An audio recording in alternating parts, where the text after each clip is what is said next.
Hello guys, welcome to coders coding. నేను మీ తులసిని. So ఈరోజు మనము మోస్ట్ జావాస్క్రిప్ట్లో ఫ్రీక్వెంట్గా అడిగేటువంటి స్ప్రెడ్ ఆపరేటర్, రెస్ట్ ఆపరేటర్, వీటి యొక్క డిఫరెన్స్ అనేది మోస్ట్ ఆఫ్ ద ఇంటర్వ్యూలో అడుగుతూ ఉంటారు. సో కాబట్టి మనము ఈ క్వశ్చన్ గురించి మనం ఇప్పుడు నేర్చుకుందాం. సో స్ప్రెడ్ ఆపరేటర్ అంటే ఏంటంటే దాని యొక్క definition: used to split up the అరే elements are object properties.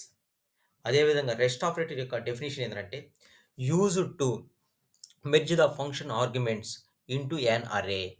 So ఈ రెండు యొక్క డెఫినేషన్ మీరు చెప్తే సరిపోతుందన్నమాట. సో ఇప్పుడొచ్చింది స్ప్రెడ్ ఆపరేటర్‌కి నేను ఒక ఎగ్జాంపుల్ తీసుకొని నేనేం చేస్తానంటే చేసి చూపిస్తానన్నమాట.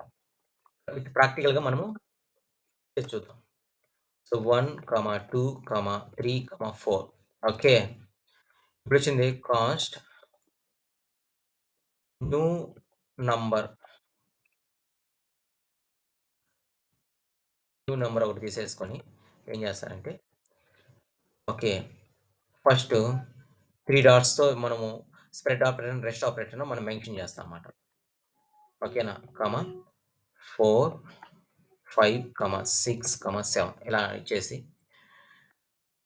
నేనేం చేస్తానంటే కన్సోల్‌లో వచ్చి ప్రింట్ చేస్తాను. కన్సోల్.లాగ్ ఇచ్చి న్యూ నంబర్ అనేదాన్ని కాపీ చేసి ఓకేనా? ఇప్పుడు నేనేం చేస్తా అంటే మనకు అవుట్‌పుట్ వచ్చింది. ఓకేనా?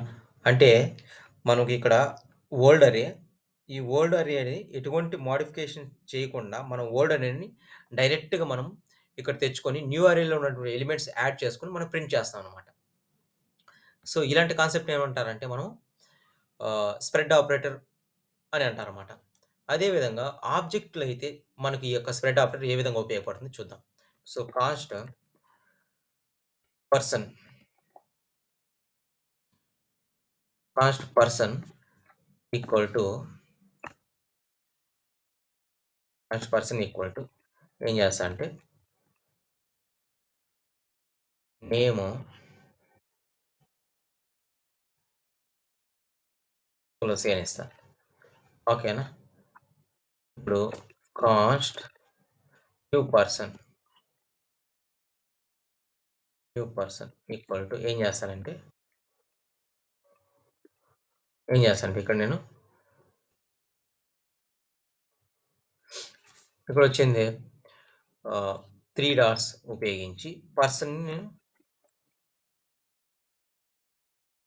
పర్సన్‌ని గెట్ చేసుకొని దెన్ ఏజొచ్చింది ఒక 29 అని ఇచ్చేస్తాను. ఇచ్చేసి దీన్ని కాపీ చేసుకొని కన్సోల్.లాగ్ అని ఇచ్చి పేస్ట్ చేసి ఇప్పుడొచ్చింది ఏం చేస్తాను, నేను రన్ చేసి చూసినట్టయితే మనకు అవుట్‌పుట్ వస్తుందనమాట. అంటే ఒక ఆబ్జెక్ట్ రూపంలో. అంటే ఇక్కడ ఉన్నటువంటి నేమ్‌ని మనం ఇక్కడ గెట్ చేసుకొని ఒక ఆబ్జెక్ట్ నుంచి ఇన్ఫర్మేషన్ ఇంకొక ఆబ్జెక్ట్‌లోకి తెచ్చుకొని తర్వాత డైరెక్ట్‌గా మనం ప్రింట్ చేసి చూస్తామన్నమాట. సో ఇదనమాట. అంటే స్ప్రెడ్ ఆపరేటర్‌కి 2 ఎగ్జాంపుల్ రాస్తే సరిపోతుందనమాట. ఇప్పుడొచ్చింది రెస్ట్ ఆపరేటర్‌కొచ్చింది ఏంటంటే, రెస్ట్ ఆపరేటర్ అంటే మామూలుగా మనం డెఫినిషన్ చూసినాం కదా! Used to merge the function arguments into an అరే. సో ఇప్పుడొచ్చింది నేనేం చేస్తానంటే, ఒక ఫంక్షన్ ఒకదాన్ని తీసుకుంటా. ఓకే. ఫంక్షను ఫిల్టర్ అనేటువంటి ఒక మెథడ్ అనమాట. సో దీంట్లో వచ్చింది 3 డాట్స్ ఇచ్చి ఆర్‌జీఎస్ అని ఇస్తాను. ఇచ్చి ఇక్కడొచ్చింది ఏం చేస్తా అంటే నేను okay.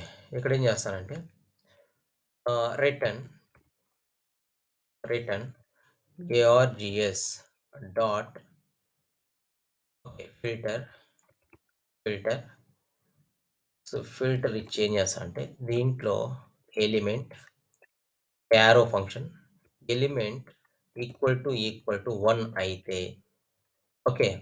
So element equal to 1 అయితే నేనేం చేయాలనుకుంటున్నానంటే కన్సోల్.లాగ్ ఏమిస్తాను ఇక్కడ ఫిల్టర్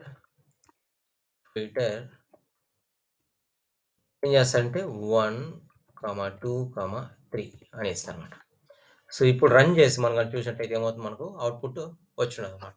అంటే ఆర్గ్యుమెంట్స్ ఆర్గ్యుమెంట్స్‌లో మనం వచ్చి 1, 2, 3ని పంపించినప్పుడు ఇది ఎలిమెంట్‌లో ఏమవుతుంది, ప్రతి ఒక్క ఎలిమెంట్‌ని చెక్ చేసుకుంటుంది. ఇక్కడ ఏ విధంగా చెక్ చేస్తుందంటే, ఇక్కడొచ్చింది ఏ విధంగా చెక్ చేస్తుందంటే, డేటా టైప్‌ని చెక్ చేస్తుంది, వాల్యూని చెక్ చేసుకుంటదన్నమాట. సో, ఇక్కడ ఏది మ్యాచ్ అయింది? 1 మ్యాచ్ అయింది కాబట్టి 1 డిస్‌ప్లే చేస్తుందన్నమాట. సో, ఎప్పుడైనా సరే ఇంటర్వ్యూలో మీకు రెస్ట్ ఆపరేటరు, స్ప్రెడ్ ఆపరేటర్ మధ్య డిఫరెన్స్ ఏంటి అని అడిగితే, ఈ 2 డెఫినిషన్స్ చెప్పి, ఈ యొక్క ఈ ప్రోగ్రామ్స్ రాసినట్లయితే సరిపోతుందన్నమాట. మీకు నిజంగా గాని ఈ వీడియో గాని నచ్చినట్లయితే లైక్ చేయండి, సబ్స్క్రైబ్ చేయండి, షేర్ చేయండి. Thank you so much.